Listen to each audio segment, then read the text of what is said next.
Right, guys, just wait for some of you to join. Okay. Just got a few questions just to run through this week. I'll also run through the giveaways first of all. So just testing, is that working?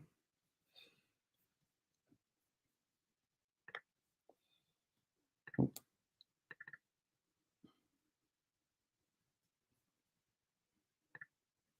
Right. Yeah, it's connected.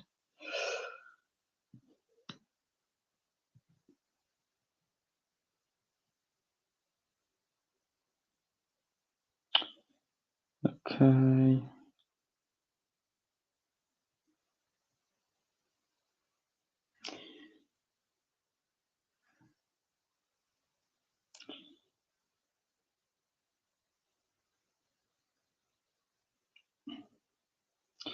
So this is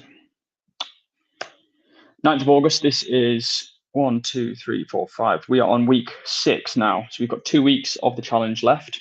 1, 2. Yep. So week number 6. I hope you're all getting on well. We've had some feedback actually from the CrazyBulk team, so I'll just quickly run through that with you. So we have 68% of you who are doing the challenge are still staying on track, where you want to be, staying consistent with your diet and training, and getting the results.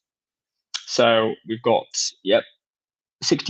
32% of you are on track, still doing what you can, slightly deviated off, probably not in the position you want to be in, but you're still doing your absolute best. Again, work, life, various things get in the way, social events, things that happen at this time of the year especially. So you still got 2 weeks left of the challenge, so we can still give a final push. And none of you, by the looks of it, have, in terms of the ones that filled in the survey, have given up on the challenge. That's really good.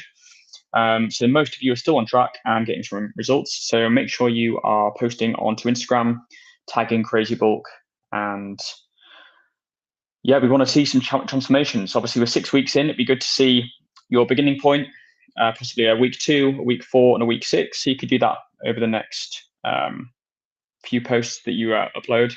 I'll be doing a beginning stage, probably a week 3, and then a week 6, and then a final week at the end of the challenge. But I'm happy with where I'm going in the challenge as well. So just to run through some questions. What are the best sort of exercises to do to build my chest and shoulders? Okay, so I have done a push workout, which is on the CrazyBulk YouTube. It's recently gone up, so the push workout's really good. That's hitting chest, shoulders. I will also do, let me have a quick double check. In terms of workouts, there is,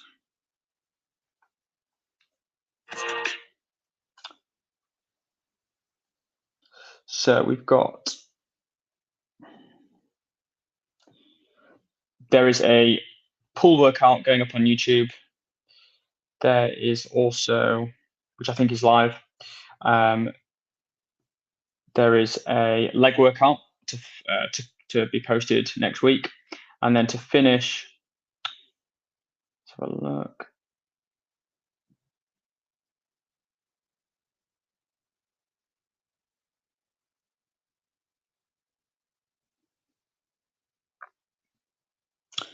We have, when it loads,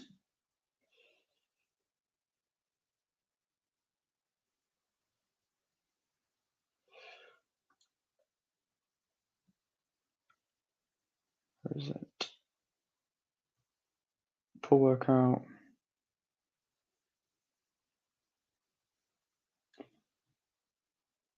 Yeah, so the push workout's the one I do. So in terms of chest and shoulders, I'll be mainly focusing on your push workouts. Again, you can also, it depends what your training split is. If you're doing mainly weights, then do a push-pull legs split. And then on the additional day, if you're training 4 times a week, throw in a chest and shoulder workout, just so you're hitting chest and shoulders twice in a week. If you're doing more, if you're doing a higher volume, then do push pull legs, rest, push pull legs. Then you're again going to hit your chest and shoulders. Go heavy on the push workouts. Take the pre-workouts. Take what you can to really dial in and give it your best effort on the push workout. So yeah, in terms of building your chest and shoulders, which is probably when it comes to the sort of the beach body look, that's the main body parts you want to focus on. I would definitely say focus on your push workout. Next question is, I'm at the point now where I like the look of my overall appearance. Having retired from the US military 13 years ago, I vow to stay in shape for as long as I'm able to. I think my approach now is better than when I was in uniform. I weigh less now than when I retired. I'm 59. Don't actually think that's a question, but really good feedback. Like to hear it. Again, I think your overall appearance can be, you don't necessarily have to strive for perfection, just strive for making progress, strive for improving your physique from where you started the challenge. You don't necessarily need to have the goal of having the most unbelievable beach body. It doesn't really matter too much. In terms of your training, 13 years ago, you retired and you're 59. That's a very good effort to still be hitting the gym, hitting the weights. I've got a good friend of mine, Dave Stecker, who is 65. He's won some bodybuilding shows recently. He's in unbelievable shape. So it's proof that, yeah, age is just a number. There's never a point in your life where you can't get ripped and in good shape. And this final feedback was, I found the challenge hard because of travel and vacation time with family and church obligations. The working out has been good, but my eating in the last week has been in the last week and a half has been bad. Again, as I've said in my nutrition guide and the program, the majority of your shred will come from your diet. 70% of your fat loss is going to be achieved by eating in the calorie deficit. Your weight training is there to prevent muscle loss, to try and hold as much shape and size to your physique. By the sounds of it, yeah, you're working out, it's been good. You've been following the workouts, which is great. You're gonna, still have or maintain some muscle mass. But yeah, if you've been eating pretty bad over the last week and a half, it's going to be hard to be losing fat if you're eating in a surplus. Again, this challenge is a fixed 8 weeks. It finishes in 2 weeks' time. But if you decide to continue this or make up for the time that you've had vacation, travel, if you've done lots of things and that's got in the way, then feel free to extend it, keep going. It doesn't matter if it takes you another 6 or 7 weeks to get in shape. But whilst you've started, still stick out the goal and still do your best to get the final physique that you want to achieve. I'll just run through some nutritional questions. I think there's some more.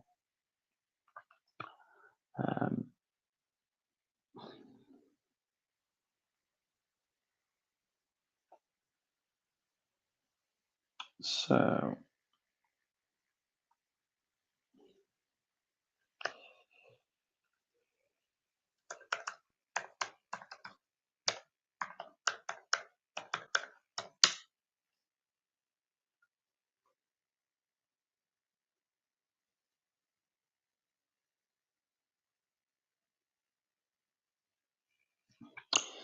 whilst I'm just loading up the questions here, we have a winner of last week's challenge, which was week number 5.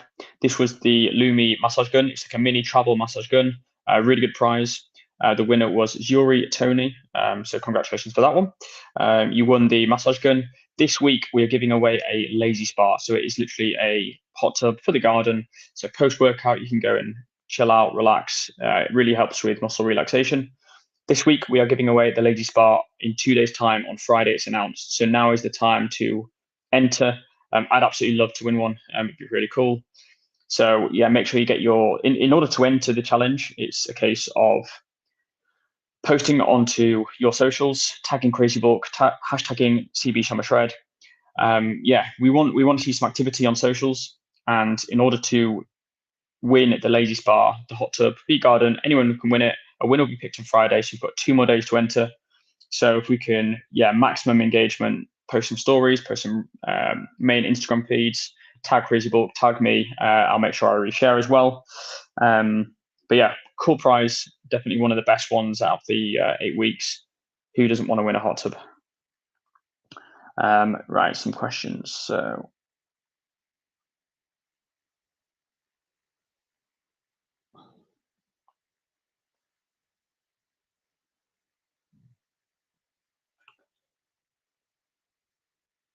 we have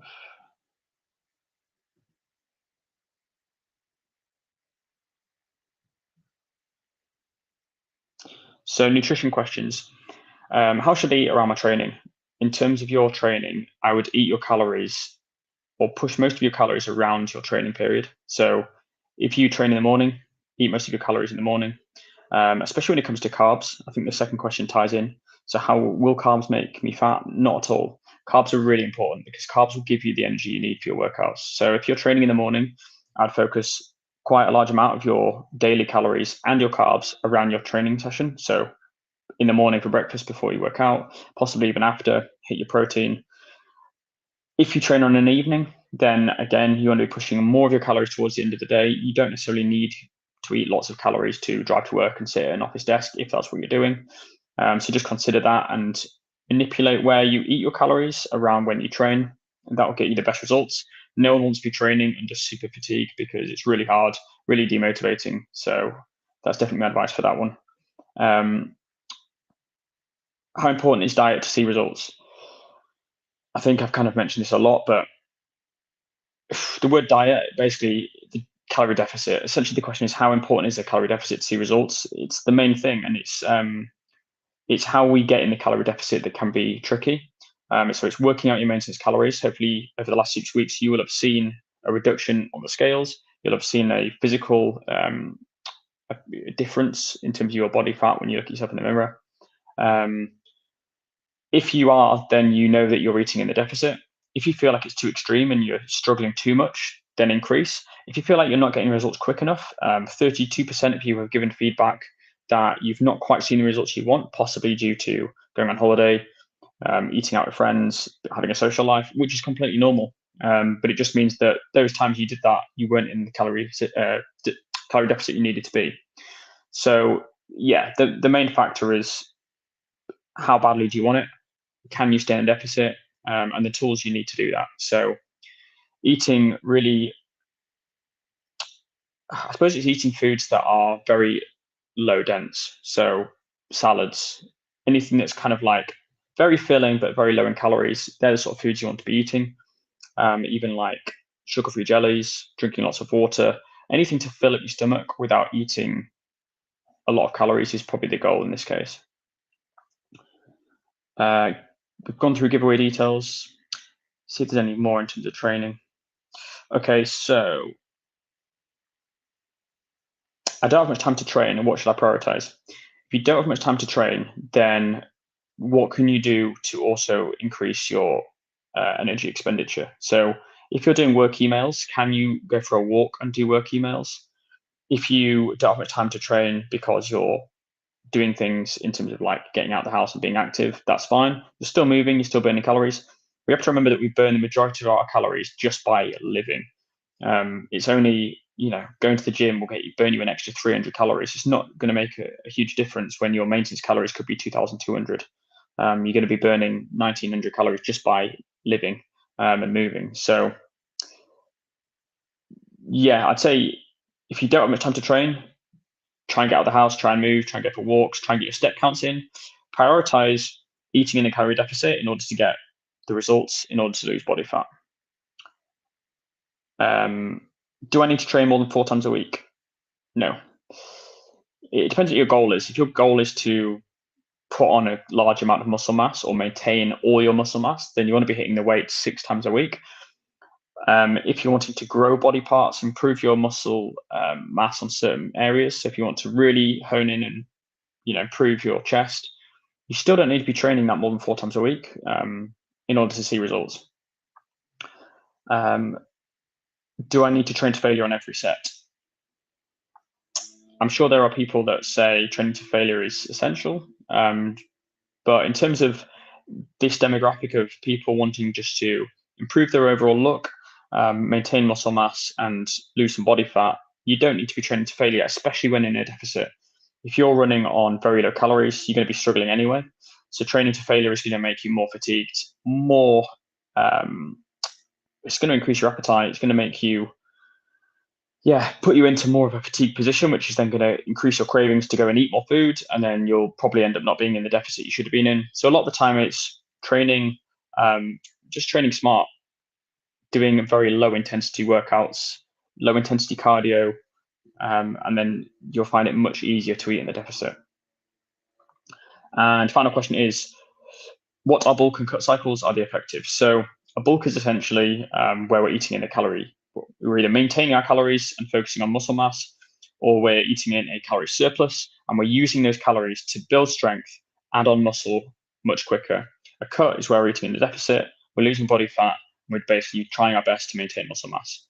Are they effective? Absolutely. I think it's very, very hard to do almost like a bulk and a cut at the same time. I think to eat in a deficit and add muscle is very hard. I'd say if you can manage to maintain your calories and do both, then you've nailed it, because that is maintainable. But yeah, I'd say for most people, it's a lot easier to be doing either one or the other. So yeah, final run through is week number 6. This week we have the lazy spar, get tagging, get sharing on Instagram. I look forward to seeing some of your gut transformations online, and we'll tune back in. Any more questions you've got for the next 2 weeks, feel free to send them over to the CrazyBulk Instagram, or follow me on Instagram and send me some questions there. And yeah, I look forward to seeing these results. We're coming into the final bit of the challenge. Excited for week 8, because that's where we will hopefully see some big transformations, and all the hard work you've been putting in over the last 8 weeks will have really paid off. Thanks for tuning in, and